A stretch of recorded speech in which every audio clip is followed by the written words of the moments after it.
If someone had told you even 10 years ago that you could be indicted by the federal government and go to prison for 10 years for making fun of Hillary Clinton on social media, you would not have believed it. It's a free country. We have free speech. But it turns out not only is that possible, it has likely become much more common because the actual war is over information.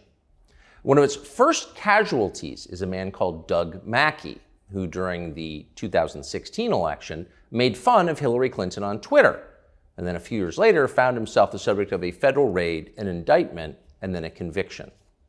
It's a shocking story. It's hard to believe it's happening in this country, but it is. And to prove it, Doug Mackey joins us now. Doug, thanks so much for coming on. Thank you, Tucker.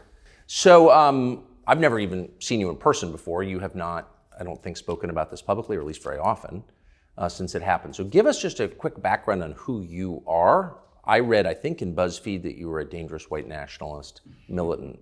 Are you? No, not at all. You don't seem it. Where are you from? I grew up in Vermont. In Vermont. Yes. Not a hotbed of white nationalist militancy. And where'd you go to college? What were you doing during the 2016 election, et cetera? I graduated from Middlebury College, which Yes. is also in Vermont. Yep. And then I moved to New York. I lived there about 6 years. That's where I was at the time of the election, the 2016 election. What were you doing? So I had just left my job, but I was previously an economic researcher. Huh. So first, like a Wall Street firm or something like that? Something like that, corporate America. Yes. So what were you doing during the 2016 election? So I was posting a lot of stuff on Twitter under a pseudonym about the election. What kind of stuff? Pro-Trump memes, jokes, all kinds of links, that kind of thing. Why were you doing that? Just purely out of passion. Oh, so you like Trump? I like Trump, that's right. Why? I thought he was a breath of fresh air for the country. I think that his analysis of the problems with the country, with the ruling class of the country, I liked what he was saying, and I thought he had a positive vision for the country. Where were you politically before the 2016 election? I was sort of conservative. Previously, I was sort of libertarian, but earlier in my life, I was sort of apolitical. So you weren't a lifelong political activist? No. But you got excited about Trump and you decided to support him on social media. At the time, did you think that was your constitutional right? Yes, absolutely. Why did you think that? Well, I thought that this was America. I thought that we had a First Amendment, okay, due process rights, that we could criticize people in our ruling class. It looks like you thought wrong. So let's get specific about what you did, the crimes, the felonies that you committed on Twitter. I want to put this up. You posted this on Twitter. This is a meme. It says, "Save time, avoid the line, vote from home." And it's got a picture of Hillary Clinton. Text Hillary to this number. Did you make this meme? No, I didn't. Oh, you didn't create this? No. Where'd it come from? I found it on 4chan. Okay, so it was floating around the internet. Yeah, these kind of memes were floating all over the place. And you posted it on Twitter. What was the point of that? Well, pardon my French, but it was called a shitpost. Yeah. We talked about this a lot at the trial. I testified. Just sort of a joke, rile up everybody, muddy the waters, and mostly just because I thought my audience would find it funny. Did they? Yeah, absolutely. I find it hilarious. You're obviously from Northern New England. You have a very dry sense of humor. Very dry. Yeah, I noticed that. I noticed that. So, did you get a sense when you posted that that was a crime, or that it would be perceived as a crime? No, absolutely not. So we have to, and I want to play this. This is from Hillary Clinton. This is from this April, so long after you were indicted, long after you went on trial. And this is Hillary Clinton describing that meme. There was just a trial in Brooklyn where a guy who had been one of the main, I guess he was one of the main people running memes against me in 2016, Yeah. He went from what you could consider free speech. I mean, both Nancy and I have pretty thick skins. People say all kinds of things about us. But he went from that to running a very deliberate effort to mislead people about where and how to vote. Yeah. So it went from speech to action meant to subvert the election, because thousands of people who they targeted through their algorithms, I can text my vote for Hillary Clinton. So Hillary Clinton, I want to deconstruct that in some greater detail in a minute, but Hillary Clinton apparently took that very seriously. You were using, quote, algorithms to subvert the election with that meme. I don't even really know what she means by that. I don't know. I guess you post something and it gets taken up into algorithms. I'm not exactly sure. I was surprised that she said that. Did you have personal algorithms that you used? No. Okay. No. It's just copy, paste, and click a button. Yeah. So like everyone else on social media, you see something funny, you post it. That's right. Okay. So describe the rest of your career on Twitter. So you're enthusiastic about Trump. I assume, are you being paid to post these things? No. Nobody's paying me. You're just a random guy who's amusing the hell out of yourself by pushing your candidate on social media. That's right. That's exactly right. So then what happens? How long were you on Twitter? Until 2018, mid-2018. Okay. But this criminal tweet is from 2016. 16, okay. November. So at any point did you think that you'd committed a crime or that others would think that you committed a crime? No. When did you discover that you were considered a felon by the U.S. government? Well, I had 8 to 10 law enforcement agents come and knock on my door at 7 a.m. 7 days after Joe Biden was inaugurated. Did you have any warning that this was coming? No, no warning. So what were you doing at 7 in the morning? I was sleeping. So you're asleep, you hear a knock, and then what happens? And then the FBI, are you Doug Mackey? Yes. What's going on? Like, I asked them, they said, we have a warrant for your arrest. I said, what for? For what? They didn't tell me until I got to the courthouse. Did they cuff you? Yes. The FBI threw handcuffs on you at your home at 7 in the morning and didn't tell you why? Yes. Did you have any idea why? No, I had no idea. What was going through your mind? I knew that politicians could be vindictive, and the federal government sometimes could be influenced by those politicians, and I know that they can sort of get very creative with federal statutes. So if I was the enemy of their candidate, then I thought maybe they could cook something up. But this was an entire election cycle later. That was the weird part. But I knew that we had just had a transition of presidents. So 7 days after Biden gets inaugurated, you get arrested for a tweet 4 years earlier. Yeah. What was your reaction? You know, it's crazy. I was a little bit surprised, but I wouldn't put anything past, what they can do. I remember reading that and thinking, clearly I'm missing something. You probably murdered somebody, or put strychnine in the water supply or something. It can't really be that you just tweeted something the previous election cycle and had there were 10 FBI agents? There were 4 FBI agents, and then they had some local cops and that kind of thing. But 10 law enforcement officers? Yeah. Were you waving a gun and screaming, "You'll never take me alive"? Not quite. So you're just like some random guy? Yeah, it was shocked. I had roommates at the time. They were in disbelief. They couldn't believe it. They must have assumed you were like a drug kingpin or something. Yeah, pretty much. They thought I had some kind of secret that I was hiding or something. They were really shocked when they found out what it was. Yeah, I was too. And it turned out, by the way, fast forward to your trial, it turns out your crime was exactly what you said it was, posting a tweet. So what happened then? So they took me to the courthouse, and because it was COVID, there were some delays. I was in a holding cell. They take off your handcuffs and put you in leg irons. And then you just wait for your arraignment, go before the judge. Even then, I still don't know why I'm being arrested.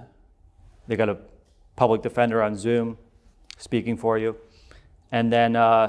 Wait, you're in leg irons and you have no idea why you were arrested? Yeah, exactly. And not until I got a copy of the criminal complaint did I know what was going on. At what point was that? After the arraignment, and they let you go. They take the leg irons off, and they put you on the streets of West Palm Beach. They didn't bring you home? No. How far is that from your house? 20 miles. But the worst part is I was going to bring my phone, my wallet, so I could call a friend or take a taxi home. They said, oh, no, you don't need that. You don't need that. That's just going to delay things for you. You'll get out. It'll take longer for you to get out. So don't bring that. So my friends were waiting for me outside, and then they didn't know how long it was going to be, so they left. So I get out of there, and fortunately, there was a really nice taxi driver that, one of the guys I was in a holding cell with, he helped me make it over to the train station where I could grab a taxi. Your new prison friends were helping you? Exactly, yeah. Did you join a gang? No. I'm sorry to make light of it. I just don't know. I mean, in the old America, this would provoke an uprising. You can't do that. You're not allowed to arrest people for criticizing you. But the reaction to your arrest was very different. Describe it, if you would. Well, I mean, there was a lot of support, but, I was on Rachel Maddow that night. I mean, the left was really celebrating this. They were celebrating. They thought it was terrific. To arrest you for making fun of Hillary Clinton. Right. I mean, you're from this country. You grew up here. Did that surprise you? Yeah, I was pretty surprised. But I got to tell you, after the left has sort of done a 180 since 2016. So if they celebrated your imprisonment, why wouldn't they celebrate your execution? Some of them would. Clearly. I think so. What kind of support did you get? Well, I got to thank you for you showcased my arrest on your show. Might have been that night or the next night, and there was just... By the way, in the back of my mind, I thought we're probably going to find out that Doug Mackey works for Al-Qaeda. I mean, there's got to be more to this story. Yeah, no, I mean, a lot of people felt that way. Well, it would have to be. They can't arrest you for making fun of Hillary Clinton. Yeah. Anybody who learns the details of my case says, that's it? What's going on? Like, the people that actually learn the details of the case. But there was a tremendous outpouring from the American people that maybe are conservative, but not necessarily. People that support free speech. Yes. People that don't support an abusive federal government. So... Yeah, people opposed to fascism. Speaking of, exactly. Antifa opposes fascism. Did they come to your aid? No. Oh, they didn't? No. I'm thinking they're not sincere. What about the ACLU? They cheered on my arrest. The ACLU cheered on your arrest? Yeah. On what grounds? Because they said I don't think they care that much about the First Amendment anymore. No, it's only the American Civil Liberties Union. Yeah. They were more interested in the idea that there was this effort to stop people from exercising their right to vote. So they chose that. They chose to support it on that ground. So let's get to that claim, because that's the heart of it. So Hillary Clinton, whatever her faults, who really has become a vicious person, a hater, sort of dismisses out of hand that you have a First Amendment right to make fun of her. And she does that by saying that people say all kinds of things about us, but his went from running a very deliberate effort to mislead people about where and how to vote, an effort to subvert the election because thousands of people who they targeted through their algorithms thought, oh, I can text my vote for Hillary Clinton. Now, just again to restate, you had no, quote, algorithms. No. Hillary Clinton has no idea what an algorithm is, needless to say. So you were a solo operator. You're one guy on your laptop. But the claim is that you somehow stole people's right to vote. Is there any evidence that that's true? No, and the government said that they didn't have to show any evidence of that at trial. They said the fact that there was a conspiracy was enough. They went around and interviewed people because they would have loved to put someone on the stand who didn't vote because they thought they could text their vote. They couldn't find a single person. They couldn't even find people that they went and looked up people that texted the meme, the number, supposedly, 4 years ago, and they couldn't even remember doing it, or they thought it was silly and they wanted to see what would happen. They actually interviewed people? How did they know who these people were? They subpoenaed their phone numbers. Not really. Yes. And their voting records. What did this effort cost? I have no idea. But millions of dollars. It had to have cost that much. So the government couldn't find a single person whose vote was, as Hillary Clinton said, subverted by your tweet. No, and they looked very hard. How is it a conspiracy? So there were some group chats where people were creating these memes. Yes. And I was a member of some of them. Some of them I wasn't even a member of. And they said that because these people are in this group chat talking about creating memes, that you're a part of the conspiracy. Even though I wasn't talking in these group chats, really participating in them at all, I wasn't paying any attention to them. So your trial, and we still live in a country where trials are mostly public. I'm sure that will change, and it'll be a pure military tribunal, Star Chamber, drumhead proceeding. But at this point, like, your trial took place in public, and we can get the transcript and all that. So the media knew that there was no actual crime here. Did anybody from the Associated Press or NBC News or the Washington Post, the New York Times, re-examine this case or take a close look at the case and say, wait a second, the guy didn't do anything? Not that I'm aware of. And these are crimes for which you could have spent 10 years in prison. Right. It felt to me like the media were cheerleading your prosecution. Oh yeah, definitely. Some of them. By calling you a bigot. Absolutely. Huh. I don't think you are a bigot, I assume. But even if you were, that you're allowed to have your own views, correct? Right, yeah. No, I'm not a bigot, but like I said, this is America. Right. So why did you get convicted? So I got convicted. That's a great question. They basically put 12 people in a courthouse in Brooklyn and say, it's up to you to decide whether this meme was satire or whether it was an effort to trick people out of voting. So they get to decide. 12 people, they can drag you into a courthouse anywhere in the country because they say, since it's tweets, they go over wires, so they can charge this crime wherever they please. So if you post a joke on the internet, a prosecutor could be the most conservative district or the most liberal district in America, can drag you in and put you in front of 12 people who are going to decide whether you were joking. They're going to decide what your intent was. Did you think you were going to be acquitted? To be honest with you, no. I thought maybe the jury would hang, but I didn't think we would get 12 jurors voting for acquittal. Do you have any idea why they voted to convict? I don't really have a lot of insight into that.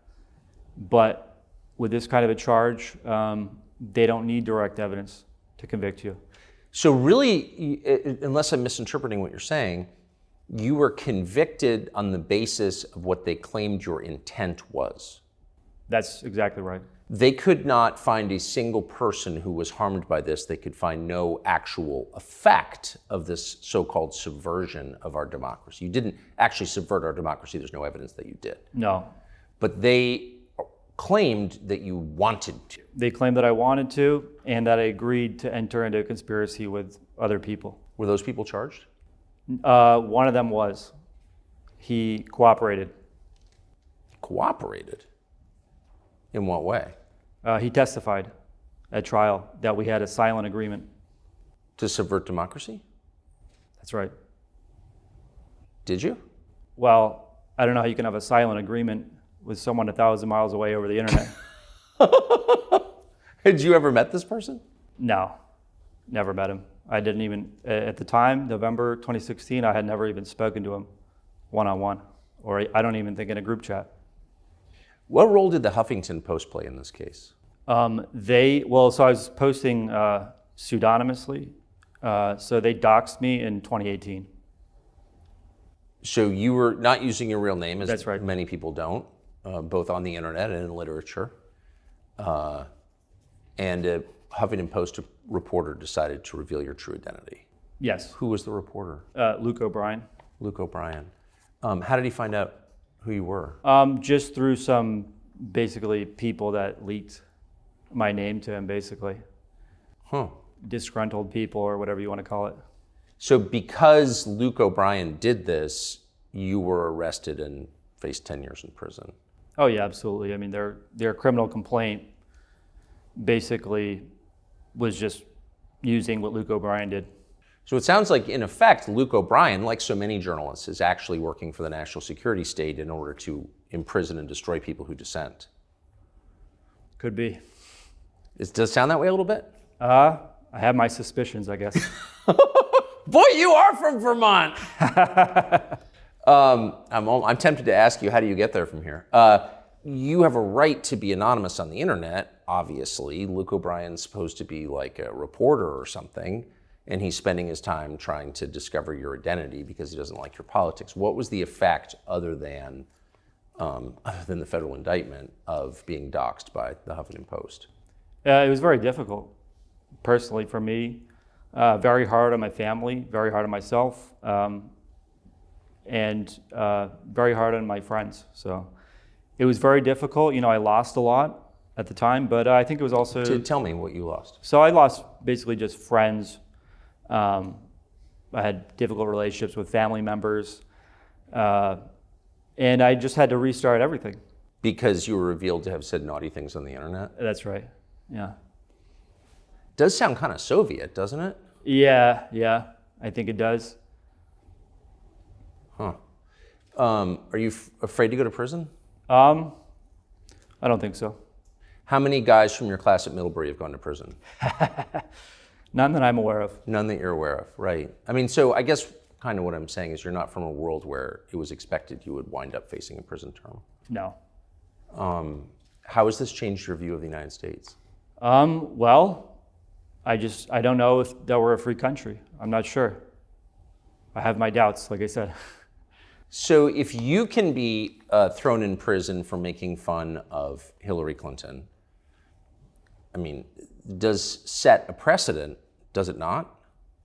Yeah, absolutely. I mean, the scary thing is, if they think that you're, conspiring on the internet, they can subpoena your entire life and dig through everything you've got. So, I mean, it sets a very dangerous precedent.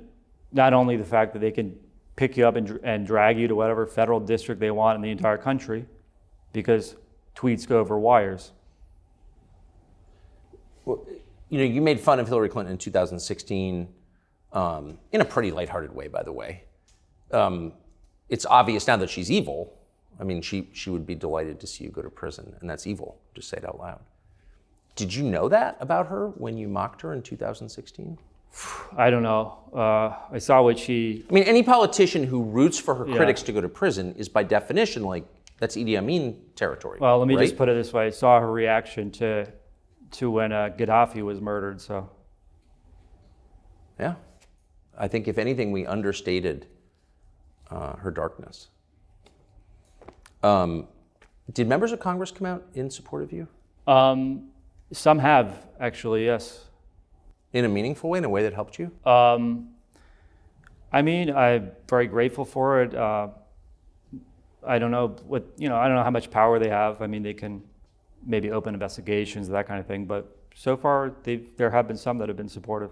Have any traditional liberals, other than Glenn Greenwald, come out in support of you? Very few and far between.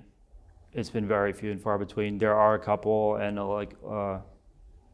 more libertarian types, and some liberals. some who even might say like, oh, we don't like this, we thought this was a bad thing, rather than just a shitpost or a joke. But, you know, should we be charging these things with 10-year federal felonies? Should we, like it's an open question, should we really execute him? So where does this leave you in life? So, I mean, like I said, I'm just very grateful. I'm very fortunate to have the support that I've gotten. Family, friends, and just regular people who have come to my support. So that, you know, hopefully this will be an opportunity and not a, you know, not, like I said, hopefully this is an opportunity. An opportunity for what? Well, there's something redemptive about suffering, so we'll find out. Yes, I think that's right.